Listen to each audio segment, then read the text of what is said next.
Assalamualaikum warahmatullahi wabarakatuh. Alhamdulillahilladzi nazzalal Qur'an hudan linnas wa bayyinatin minal huda wal furqan. Asyhadu an la ilaha illallah wahdahu la syarikalah wa asyhadu anna Muhammadan abduhu wa rasuluh la nabiyya ba'da amma ba'du. Ananda siswa SMP dimanapun berada, Ustaz doakan semoga Ananda selalu berada dalam keadaan sehat walafiat bersama orang-orang yang Ananda sayangi dan orang-orang yang Ananda cintai. Ananda yang dirahmati Allah, mari kita sama-sama bersyukur kepada Allah Subhanahu wa taala atas segala limpahan rahmat, nikmat dan karunia-Nya kepada kita semua. Berkat rahmat Allah, pada kesempatan yang berbahagia ini, berjumpa kembali bersama Ustadz dalam pembelajaran pendidikan agama Islam dan budi pekerti. Selawat serta salam kita sampaikan kepada junjungan kita, yakni kepada Nabi Muhammad sallallahu alaihi wasallam. Ananda yang dirahmati oleh Allah, pada kesempatan ini kita akan belajar tentang Asmaul Husna. Ustadz yakin Ananda sudah sering membahas tentang Asmaul Husna. Bahkan mungkin sudah banyak yang hafal Asmaul Husna. Asmaul Husna lebih dekat dengan Allah yang sangat indah namanya. Jadi harapannya ketika kita mempelajari tentang Asmaul Husna, maka kita makin dekat dengan Allah Subhanahu wa taala. Ini sekilas tentang pengertian Asmaul Husna, nama-nama Allah yang indah. Di nama-nama Allah yang indah, baik, agung dan mulia sesuai dengan sifat-sifatnya. Dalam artian perkata, asma artinya nama, husna berarti baik atau yang indah. Jadi Asmaul Husna adalah nama-nama milik Allah yang baik dan indah. Dalam perintah agama kita, Al-Quran memerintahkan kita untuk selalu berdoa dengan memanggil namanya. Ananda yang dirahmati oleh Allah, mari kita lihat berikutnya supaya lebih pas pengertian dari Asmaul Husna. Secara bahasa tadi sudah kita singgung, asma artinya nama, husna nama artinya baik. Jadi Asmaul Husna itu adalah nama-nama yang baik. Kemudian secara istilah, Asmaul Husna itu artinya nama-nama yang baik yang dimiliki oleh Allah Subhanahu wa taala sebagai salah satu bukti kemuliaan dan keagungannya. Nah, inilah Asmaul Husna. Selanjutnya, Ananda yang dirahmati oleh Allah, kita lihat salah satu dalil ayat Al-Quran yang membicarakan tentang Asmaul Husna. Terdapat dalam Quran surat ke-7 ayat 180. Tepatnya surat Al-A'raf ayat 180. Mari kita baca sama-sama. Yang belum hafal dicoba untuk menghafal. A'udzu billahi minasyaitonir rajim. Bismillahirrahmanirrahim. Walillahil asmaul husna fad'uuhu biha wa dzarul ladzina yulhiduna fi asma'ihi sayujzauna ma kanu ya'malun. Silakan dibaca berulang-ulang sehingga ayat ini hafal. Hanya milik Allah Asmaul Husna, maka bermohonlah kepadanya dengan menyebut Asmaul Husna itu, dan tinggalkanlah orang-orang yang menyimpang dari kebenaran dalam menyebut nama-namanya. Nanti mereka akan mendapat balasan terhadap apa yang telah mereka kerjakan. Quran surat ke-7 ayat 180. Nah, inilah salah satu dalil menyuruh kita untuk berdoa dengan menggunakan Asmaul Husna. Kalau kita contohnya minta rezeki, maka kita panggil ya Allah, ya Razak, yang maha memberi rezeki. Kalau kita minta ilmu, ya Alim, yang maha memiliki pengetahuan yang luas, yang maha mengetahui. Nah, inilah fungsinya, inilah gunanya Asmaul Husna tersebut. Ya, kita hafal, kemudian ketika berdoa lebih afdal kita menggunakannya untuk meminta sesuai dengan namanya apa yang akan kita minta. Ini Quran surah Al-A'raf ayat 180. Selanjutnya Ananda, pada kesempatan ini kita akan coba bahas dari 99 Asmaul Husna, kita akan coba bahas 4. Yang pertama Al-Alim, yang artinya adalah maha mengetahui. Yang kedua Al-Khabir, maha teliti. Kemudian As-Sami', maha mendengar. Kemudian Al-Basir, maha melihat. Al-Alim itu artinya adalah maha mengetahui. Allah itu mengetahui. Pengetahuan Allah itu tidak terbatas oleh ruang dan waktu. Tidak ada satupun yang tidak diketahui oleh Allah. Maka dia maha mengetahui. Dia ketahui sesuatu yang tidak kita ketahui, dan dia ketahui apa yang kita ketahui. Semuanya diketahui oleh Allah Subhanahu wa Ta'ala, yang nyata maupun yang gaib, yang nampak maupun tak kelihatan maupun yang tidak tampak, semuanya diketahui oleh Allah. Bahkan termasuk semua perbuatan kita diketahui oleh Allah Subhanahu wa Ta'ala. Bahkan jangankan perbuatan yang tampak, yang terlintas dalam hati pun tidak luput dari pengetahuan Allah Subhanahu wa Ta'ala. Oleh karena itu, nanti di akhirat kelak bahkan semuanya akan dihisab, diperhitungkan, dan diminta tanggung jawab oleh Allah Subhanahu wa Ta'ala. Yang terlintas di hati pun tidak luput dari perhatian Allah Subhanahu wa Ta'ala. Apalagi memang sesuatu yang nyata-nyata kita katakan, kata-kata yang kita ucapkan, kata-kata yang kita lisankan, atau kata-kata yang kita tuliskan. Semua itu diketahui oleh Allah Subhanahu wa Ta'ala. Apalagi perbuatan-perbuatan yang memang nyata diketahui oleh Allah. Allah tahu kalau kita melakukan perbuatan-perbuatan yang baik, walaupun mungkin orang lain tidak tahu, tapi Allah maha mengetahui. Kalau ada niat baik di hati, maka semua itu pun sudah diketahui oleh Allah Subhanahu wa Ta'ala. Kalau ada niat buruk pun, itu pun diketahui oleh Allah Subhanahu wa Ta'ala. Jadi Allah itu maha mengetahui. Pengetahuannya tiada batas, tidak terbatas oleh ruang, tidak terbatas oleh waktu. Itulah Allah Al-Alim, maha mengetahui. Kemudian yang kedua, maha teliti. Allah itu maha teliti, sangat teliti, amat teliti. Allah ciptakan berjuta-juta makhluk, semuanya berfungsi sesuai dengan apa yang Dia kehendaki. Binatang sekecil apapun sudah dilengkapi dengan seluruh fasilitas yang memang dibutuhkannya. Lihatlah cacing binatang yang ada dalam tanah, diciptakan oleh Allah sedemikian rupa. Walaupun tubuhnya lunak, tapi dia bisa menembus tanah yang keras. Itulah Allah maha teliti. Walaupun sebagian para ahli mengatakan cacing tidak punya mata, tapi punya kelebihan yang luar biasa. Dia punya penciuman yang amat tajam, melebihi penciuman manusia. Oleh karena itu Allah menciptakan berjuta-juta makhluk, dari yang kecil sampai yang besar, sangat teliti, sangat detail. Kalau sekarang orang bilang itu sangat detail, teliti sekali. Kenapa? Karena memang Allah maha teliti. Begitu juga dengan manusia. Manusia diciptakan oleh Allah dalam bentuk yang sebaik-baiknya karena ketelitiannya.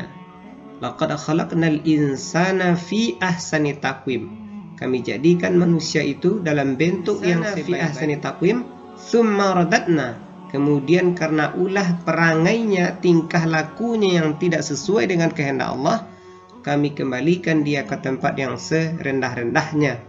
Kecuali orang-orang yang serius memperhatikan keimanannya, memperbaiki keimanannya, selalu memperbaharui keimanannya, kemudian dia beramal soleh. Mereka inilah orang yang beruntung.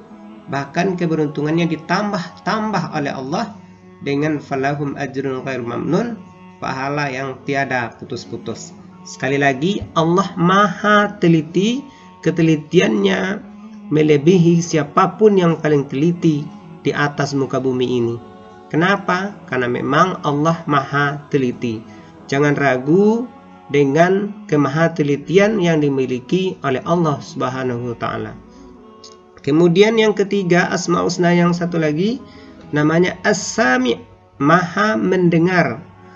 Pendengaran Allah Subhanahu wa ta'ala berbeda dengan pendengaran yang dimiliki oleh, karena memang Allah itu memiliki sifat tidak sama dengan makhluk.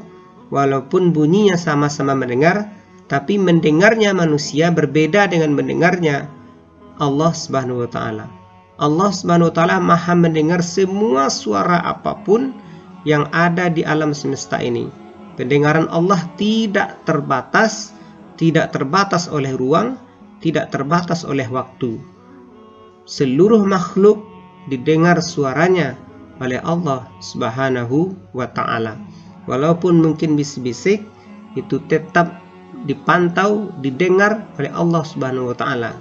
Mungkin jeritan binatang kecil yang ada di dalam perut bumi masih didengar oleh Allah Subhanahu wa ta'ala.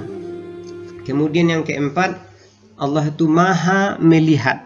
Allah maha melihat segala sesuatu walaupun lembut dan kecil. Allah melihat apa saja yang ada di langit maupun di bumi. Penglihatan Allah juga tidak terbatas oleh ruang dan waktu. Nampak jelas olehnya apapun yang kita lakukan. Alangkah malunya kita nanti ketika dihadapkan kepada Allah, Allah melihat kita sedang melakukan perbuatan-perbuatan yang tidak diridhoinya. Maka tugas kita adalah memastikan bahwa segala sesuatu yang disaksikan oleh Allah Subhanahu wa ta'ala adalah perbuatan-perbuatan yang baik, perbuatan yang diridhoinya, perbuatan yang mendatangkan rahmat dan kasih sayangnya.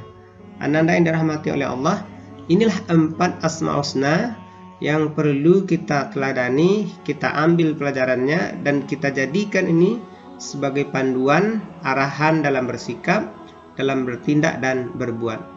Ananda yang dirahmati oleh Allah, selanjutnya kita lihat dalil atau ayat-ayat yang berbicara tentang masing-masing Asmaul Husna tersebut.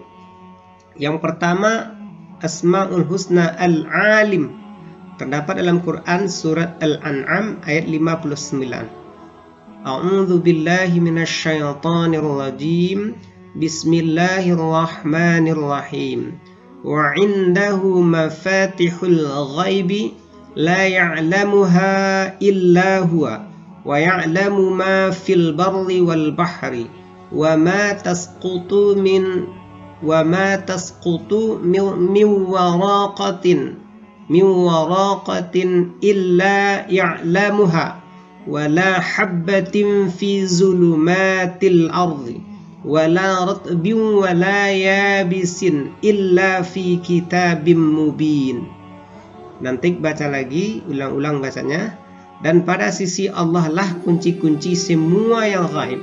Tidak ada yang mengetahuinya kecuali Dia sendiri, dan Dia mengetahui apa yang di daratan dan di lautan, dan tiada sehelai daun pun yang gugur, melainkan Dia mengetahuinya pula. Dan tidak jatuh sebutir biji pun dalam kegelapan bumi, dan tidak sesuatu yang basah atau yang kering, melainkan tertulis dalam kitab yang nyata, Al-Lauhul Mahfuz. Ananda yang dirahmati oleh Allah, itulah Al-Alim. Allah maha mengetahui. Dia ketahui segala sesuatu seperti yang dijelaskan dalam Al-Quran surah Al-An'am ayat 59 ini. Ananda yang dirahmati oleh Allah, berikutnya yang kedua, Asmaul Husna Al-Khabir, dijelaskan dalam Quran surat At-Taubah ayat 16. Surat At-Taubah ayat 16. A'udzu billahi minasyaitonir rajim. Bismillahirrahmanirrahim. Am hasibtum an tusraku wa lamma ya'lamillahu alladhina jahadu minkum wa lam yattakhidhu min dunillah wa la rasulih wa lal mu'minina walijatan wallahu khabirum bima ta'malun. Al-Khabir. Jadi penegasan tentang Al-Khabir itu terdapat di ujung ayat surah Taubah 16. Wallahu khabirum bima ta'malun. Apakah kamu mengira bahwa kamu akan dibiarkan sedang Allah belum mengetahui dalam kenyataan orang-orang yang berjihad di antara kamu dan tidak mengambil menjadi teman yang setia selain Allah, Rasulnya, dan orang-orang beriman. Dan Allah Maha mengetahui apa yang kamu kerjakan. Ini Al-Khabir, ya. Kemudian berikutnya As-Sami' terdapat dalam Quran surah kedua ayat 256. Juga terdapat di ujung ayat ini berbicara tentang Allah As-Sami'. A'udzu billahi minasyaitonir rajim. Bismillahirrahmanirrahim. La ikraha fid din. Qad tabayyana ar-rusydu minal ghayy. Faman yakfur bit-taghuti wa yu'min billahi faqad istamsaka bil 'urwatil wuthqa lam fisama laha wallahu sami'un alim. Tidak ada paksaan untuk memasuki agama Islam. Sesungguhnya telah jelas jalan yang benar dari jalan yang sesat. Karena itu, barang siapa yang ingkar kepada taghut dan beriman kepada Allah, maka sesungguhnya ia telah berpegang kepada buhul tali yang amat kuat yang tidak akan putus. Dan Allah Maha mendengar lagi Maha mengetahui. Jadi Allah Maha mendengar. Ananda yang dirahmati Allah. Kemudian yang keempat, Asmaul Husna Al-Basir, dijelaskan dalam Al-Quran surah Al-Hujurat ayat 18. A'udzu billahi minasyaitonir rajim. Bismillahirrahmanirrahim. Innallaha ya'lamu ghaibas samawati wal ardh wallahu basirum bima ta'malun. Dan Allah memiliki Asmaul Husna, nama-nama yang terbaik, maka bermohonlah kepadanya dengan menyebutnya Asmaul Husna itu, dan tinggalkanlah orang-orang menyalahartikan nama-namanya. Mereka kelak akan mendapat balasan terhadap apa yang telah mereka kerjakan. Inilah dalil-dalil yang membicarakan tentang keempat Asmaul Husna ini. Ananda yang dirahmati oleh Allah, berikutnya perilaku pengamalan Asmaul Husna Al-Alim. Apa yang bisa kita lakukan? Yang pertama ini mencari ilmu. Terus menerus mencari ilmunya Allah Subhanahu wa taala dengan cara belajar dan merenungi ciptaannya. Terus belajar, terus gali ilmu pengetahuan, rajin membaca, ya, sehingga bertambah wawasan pengetahuan, kemudian diamalkan supaya dia lekat ilmu itu. Yang kedua, tidak merasa paling pandai. Walaupun pintar, walaupun hebat, tapi jangan sampai merasa paling pandai. Pandai boleh, merasa paling pandai jangan. Pintar boleh, merasa pintar jangan. Tidak merasa paling pandai jika sudah memiliki sedikit ilmu. Kemudian selalu dalam keadaan rendah hati. Jangan rendah diri, tapi rendah hati. Rendah hati itu penting, rendah diri itu tidak boleh. Rendah hati itu ada confidence, ada percaya diri. Tetapi kalau rendah diri tidak punya confidence atau tidak percaya diri. Yang dituntut itu adalah rendah hati. Orang berilmu itu harus tetap rendah hati. Seperti padi, makin berisi, makin menunduk. Makin dalam ilmu seseorang, maka makin santun, makin sopan yang keluar kata-kata dari mulutnya. Makin sedikit wawasan pengetahuan orang, biasanya orang ini makin kasar, makin beringas, makin tidak teratur apa yang keluar dari mulutnya. Kemudian yang keempat, selalu berdoa, selalu bermohon kepada Allah agar diberi ilmu dan hidayah oleh Allah Subhanahu wa taala. Allahumma ghnina bil ilmi wa zayyina bil ilmi wa akrimna bit taqwa wa jamilna bil afiyah. Inilah perilaku pengamalan Asmaul Husna Al-Alim. Mencari ilmu, tidak merasa paling pandai, selalu rendah hati, dan selalu berdoa kepada Allah Subhanahu wa taala. Kemudian yang kedua, perilaku pengamalan Asmaul Husna Al-Khabir. Pertama, kita selalu waspada dan teliti betul apa yang kita lakukan atau yang akan kita lakukan. Waspada, teliti apa yang akan kita katakan, apa yang akan kita tuliskan, apa yang akan kita perbuat mesti teliti betul, pikirkan dulu, jangan terlalu cepat mengambil sikap dan mengambil tindakan. Kemudian berikutnya teliti dan cermat dalam melaksanakan kegiatan. Jadi apapun pekerjaannya mesti dilakukan dengan sepenuh hati, fokus dan optimis, ya. Teliti, cermat dalam melaksanakannya. Kemudian berikutnya hati-hati, selalu hati-hati menggunakan, kalau di sekolah hati-hati menggunakan alat-alat peraga di sekolah, apalagi kalau di labor. Nah, tentu kehati-hatian mesti ditingkatkan, karena kalau tidak hati-hati bisa membahayakan diri sendiri dan juga bisa membahayakan orang lain. Termasuk juga mungkin kalau di jalan, hati-hati membawa kendaraan, jangan sampai ugal-ugalan atau memasang kendaraan racing sehingga suaranya bising, kadang mengganggu orang-orang yang memang tidak nyaman mendengarkan suara keras tersebut. Kemudian berikutnya yang keempat, rajin, belajar dengan rajin sehingga mampu menyelesaikan tugas sekolah dengan baik sesuai dengan arahan, panduan dan ketentuan yang telah ditetapkan oleh Bapak Ibu gurunya. Semua ini merupakan pengamalan dari Asmaul Husna Al-Khabir. Selalu waspada, teliti, hati-hati dan rajin. Ananda yang dirahmati oleh Allah, berikutnya yang ketiga, perilaku pengamalan Asmaul Husna As-Sami'. Allah Maha mendengar. Pertama, mesti kita memiliki sikap mau mendengarkan. Mau mendengarkan orang lain yang sedang berbicara. Dengarkanlah ketika guru menjelaskan pelajaran. Dengarkanlah ketika orang tua memberikan nasihat atau petuahnya. Dengarkanlah siapapun yang berbicara dengan kita dengan sopan, dengan serius dan sungguh-sungguh. Jangan mendengarkan nasihat orang tua, tapi tangan dan matanya tidak melihat ke orang tua, tapi melihat ke HP, ke gadget. Itu namanya tidak mengamalkan, tidak melakukan pengamalan Asmaul Husna As-Sami'. Dengarkanlah, kapan perlu pandanglah orang yang memberikan nasihat itu. Anggaplah nasihatnya itu sangat berharga. Walaupun mungkin nasihat itu sudah berulang-ulang, tapi tetaplah dengarkanlah, karena memang Allah memberikan kita pesan yang sangat dalam terhadap penciptaan 2 telinga, 1 mulut.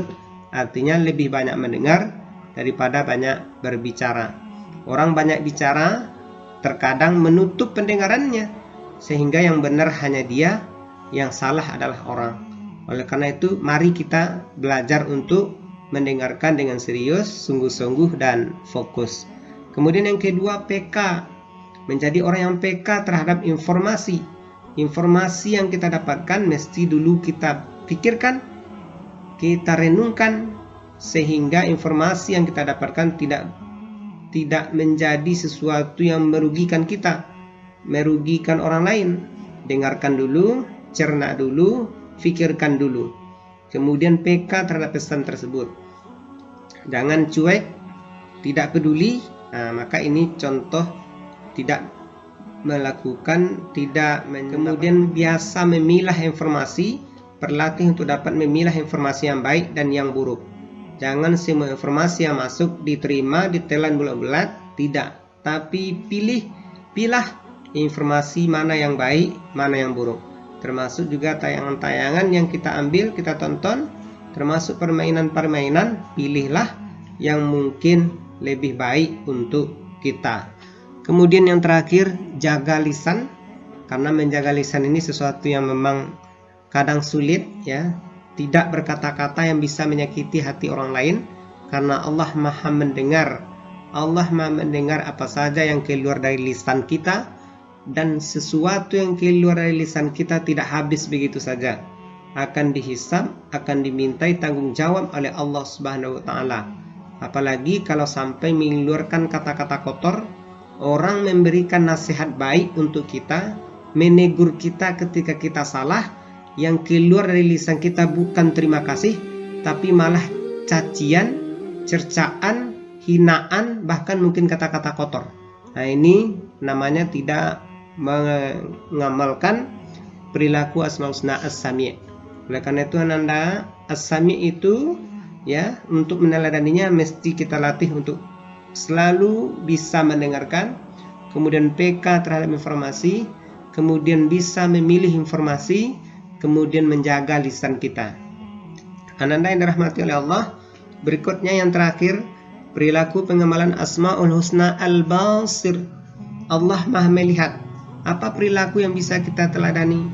Pertama, tentu berkaitan dengan melihat peristiwa-peristiwa yang terjadi di alam ini sebagai bahan renungan akan kebesaran Allah Subhanahu wa taala. Apapun yang terjadi, semua itu tidak lepas dari kekuasaan Allah Subhanahu wa taala, membuat makin yakin kita, makin sadar kita bahwa semuanya tidak lepas dari aturan, dari kekuasaan Allah Subhanahu wa taala, sehingga kita makin rajin ibadah, makin sadar diri untuk tidak melakukan perbuatan-perbuatan yang salah, perbuatan-perbuatan yang tidak diridhoi oleh Allah Subhanahu wa taala. Kemudian cermat, pandai dan cermat dalam memandang berbagai persoalan di sekeliling kita. Cermatlah, yang terpenting bagi kita hadapi dulu, fikirkan, cari jalan keluarnya dengan cara-cara yang baik. Jangan menambah masalah baru, makin ruwet, makin sulit untuk dipecahkan. Kemudian introspeksi diri, selalu introspeksi diri untuk melihat kelebihan dan kekurangan kita sendiri agar hidup menjadi lebih terarah. Jangan selalu melihat orang lain yang salah, kita tidak pernah salah. Coba sekali-sekali introspeksi diri, periksa diri kita, bisa jadi ada kesalahan juga dalam diri kita.